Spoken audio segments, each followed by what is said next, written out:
Seeing that boat pulling into the nearest Stockdale makes me wonder why you want to go anywhere when you live somewhere like here.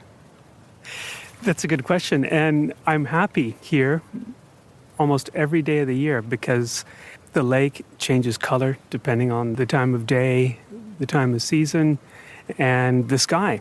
It's always different. And I just love watching the trees either nearby or on the other side of the lake changing color, or in winter, the snow line moving up and down. That's Dale Bechtel, a colleague of mine. He grew up in Canada and has lived in Switzerland for about 30 years.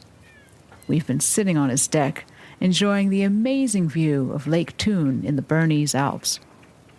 But as we're sitting here thinking about the holiday season coming up, we're like a lot of other people, wishing they could be somewhere else, to be close to family or friends in other parts of the world.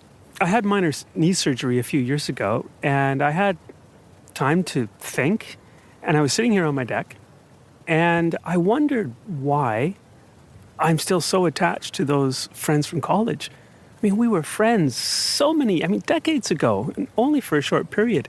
But it did make me think, is there something wrong with me that I'm still so attached to them after all these decades? So I started, looking into it because I had this time sitting around not doing much of anything else.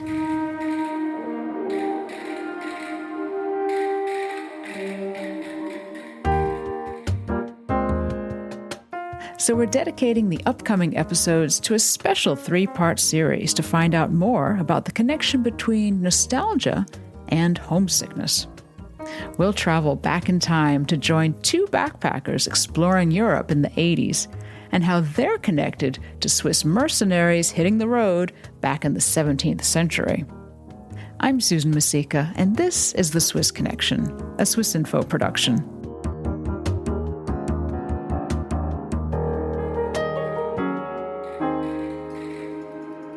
Our story starts with Dale, recovering from knee surgery a few years ago and wondering why he loves to reminisce. Well, because I had all this time to think about it, I decided to look into it and try to understand, what is this nostalgia thing? Why am I so nostalgic? What are the roots of this? And is there much that's been written on the subject, or? There are a lot of rabbit holes when you start looking into nostalgia, and I went down quite a few of them. And what really surprised me was that if you go back far enough, nostalgia is connected to homesickness. And what I really didn't know, Switzerland. Oh, I'm glad to hear that, because this is the Swiss Connection. And I was thinking about you growing up in Canada and your friends and thinking about being homesick. And I thought, what's the Swiss part? I'll come to that. But first, what it really got me thinking about was my first most serious bout of homesickness.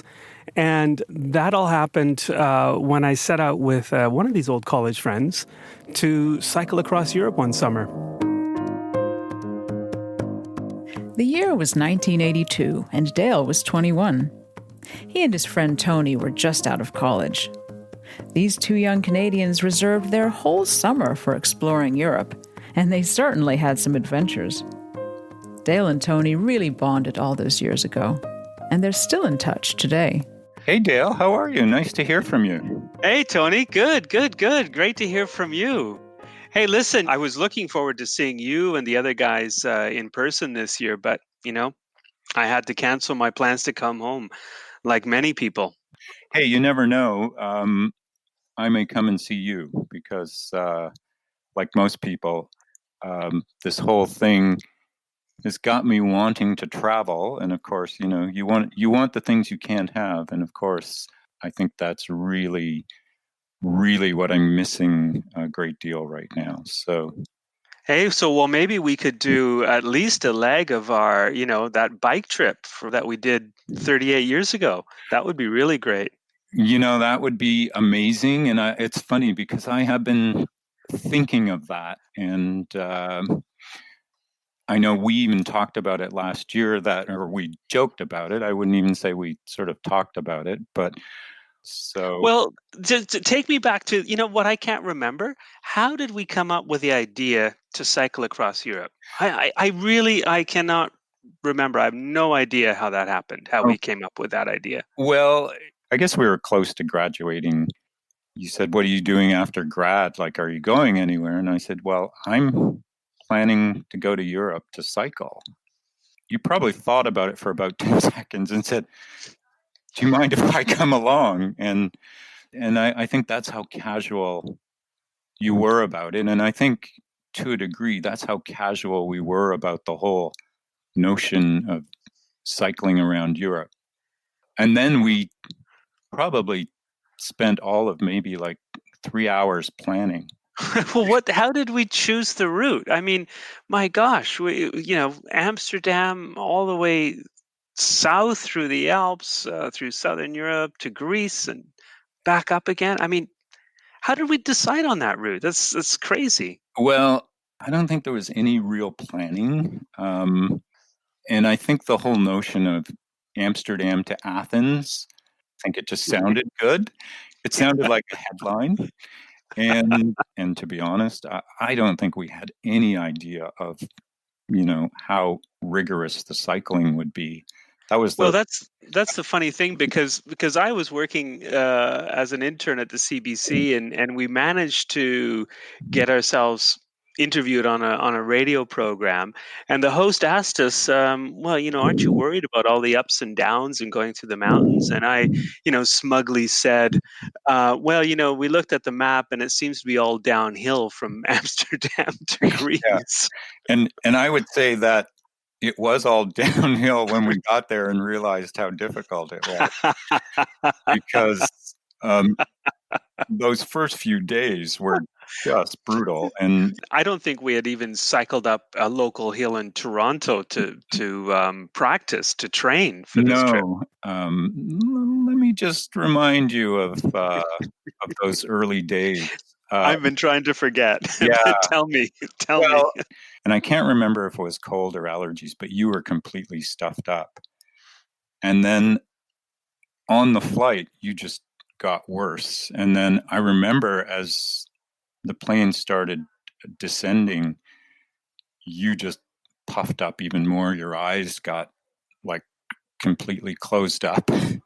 And then when we landed, you were a mess. And then we had to put our bikes together, which neither of us are super mechanically inclined, or were at that point anyway. And you misthreaded your pedal on your bike.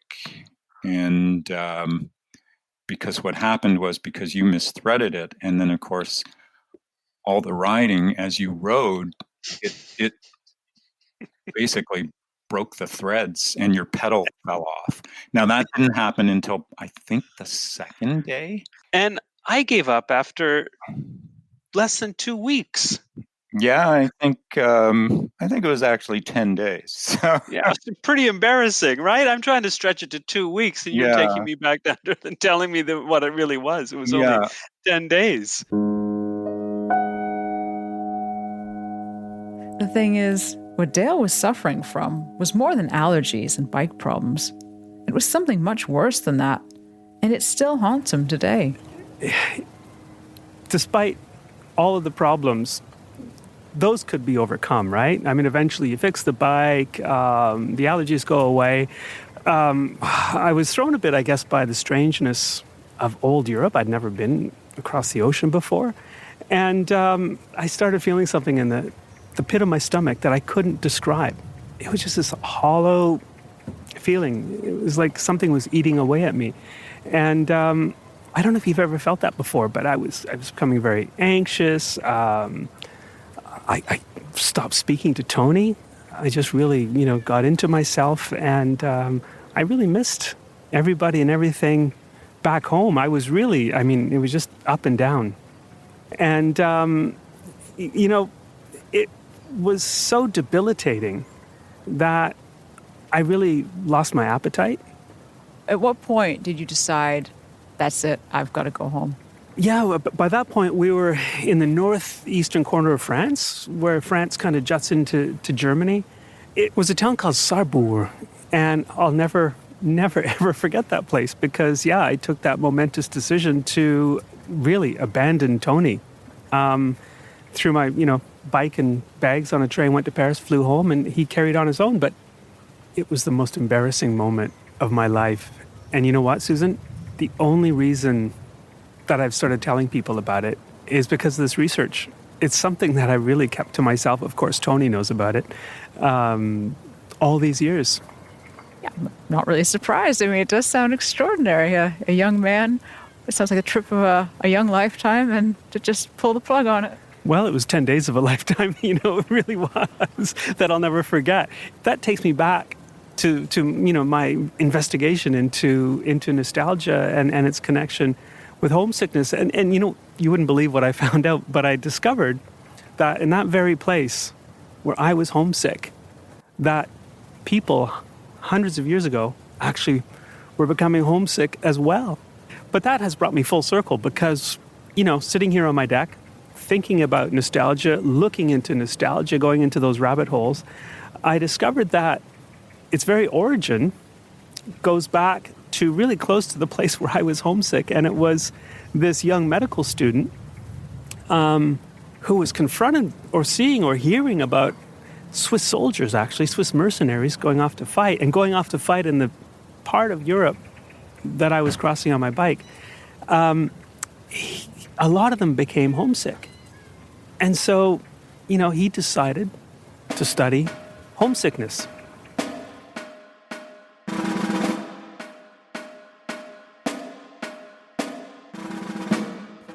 There came to my mind the stories of certain youths that, unless they had been brought back to their native land, whether in a fever or consumed by the wasting disease, they had met their last day on foreign shores. Hence, I judged that this disease deserved to be described and expounded more fully.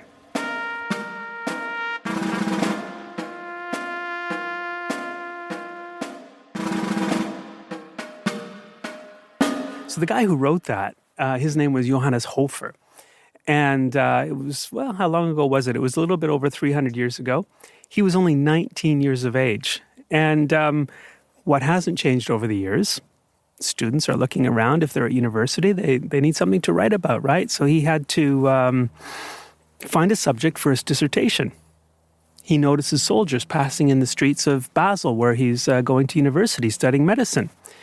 And he also hears, or even sees, experiences that many of them are homesick.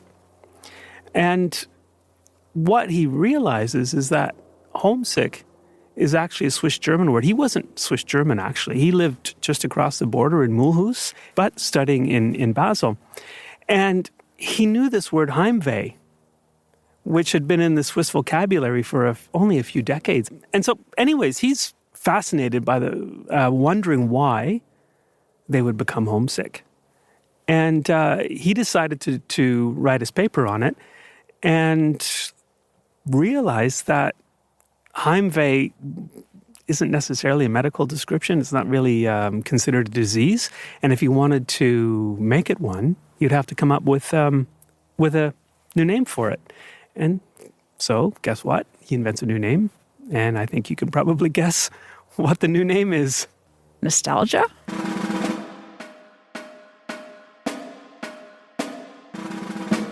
Greek in origin, and indeed composed of two sounds, the one of which is nostos, return to the native land, the other, algos, signifies suffering or grief. Hofer found that once these soldiers were, away from their Alps, assuming, which wasn't necessarily correct, that they all came from the mountains around here, they suffered from what he called the peculiar Swiss ailment Heimweh, or as we know it, homesickness. What you have to realize, Susan, war was extremely commonplace during Hofer's time. And Swiss soldiers, or mercenaries, they really were involved in most battles across Europe. They even fought on opposite sides. Whoever was paying them, they would fight for them.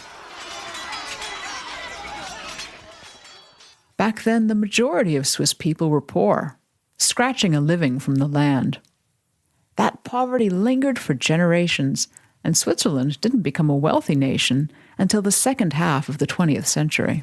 I wanted to know more about Hofer, and I looked at his hometown of Mulhouse, just across the Swiss border in what is today France, and discovered that when he was only 5 years old, there was a skirmish between, two warring parties.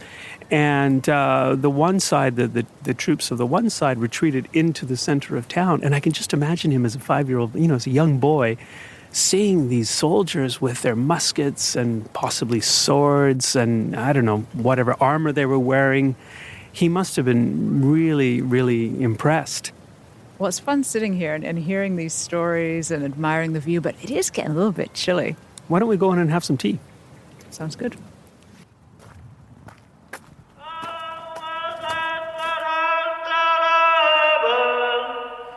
Und dann sind ja die Aushebungsoffiziere. There were the officers who came round to the pubs and eyed up the men they thought might be useful and made sure they were given enough wine to make it easier to convince them to sign up.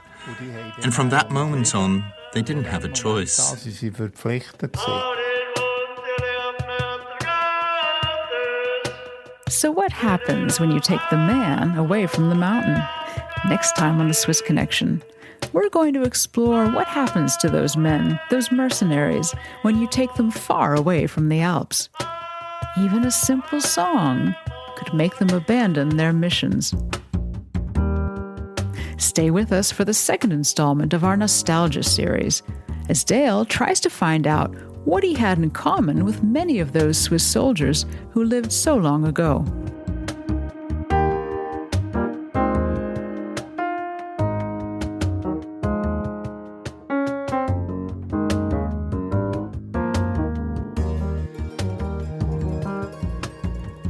You can read more about our series and the history of the Swiss mercenaries and even homesickness, all on our website at swissinfo.ch. I'm Susan Masika, and this is The Swiss Connection. This episode was reported and produced by me and Dale Bechtel. Our music is by Michele Andina, and our sound engineer is Danny Wheeler. Be sure to subscribe to this podcast. We'll be dropping new episodes every 2 weeks or so. Until next time, thanks for listening.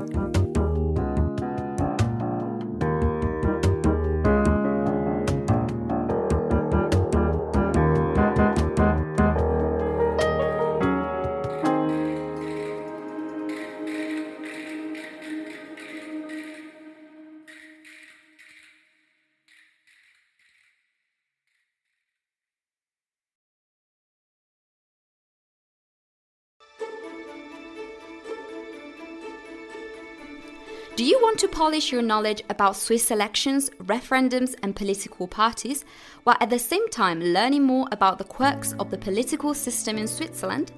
If that's the case, our newsletter course is just what you need. Each week for a month, we'll send you a free installment explaining the most important details of how Swiss democracy works.